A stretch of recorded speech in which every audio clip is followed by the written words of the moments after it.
is the Taiping Post Office.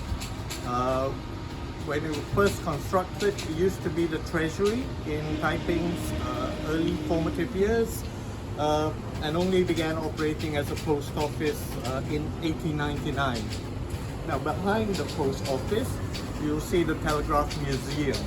And the Telegraph Museum is the site of Taiping's telegraphic office. And Taiping was in fact one of the first places in the Malay Peninsula to provide telegraphic services. The Telegraph Museum in Taiping is a hidden jewel of a museum. The first museum in Southeast Asia dedicated to the history of telegraph communications. It showcases the history of the telegraph and other communications technologies in Malaysia and the region. Before the days of the internet or even the telephone, the telegraph system and telegrams were the only way people could communicate instantaneously with other people over long distances. Malaysia's first link to the British Empire's global telegraphic system was made in 1870 when a 1,235-mile submarine cable was laid between Madras and Penang, allowing telegraphic communications between the Straits settlements with India and England.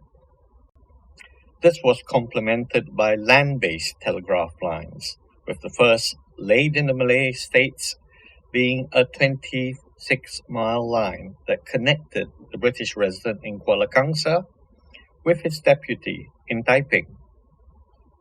Telegraph systems continue to be built across the Malay Peninsula, and telegraphic services were only discontinued in Malaysia as recently as July 2012.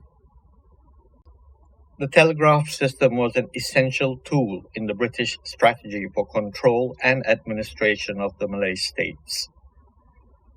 For example, news of the killing of James W. Birch in Perak on November 2, 1875, was telegraphed to London almost the same day, and was in the London newspapers the very next morning. A little-known fact is that just days after the murder, with Perak apparently erupting in rebellion, the submarine cable linking the Straits settlements and Madras was suddenly broken, and telegraphic communications with India and London was abruptly cut. For weeks, London found it impossible to directly coordinate military operations in Perak and had either no news or very out-of-date news of how the war was progressing.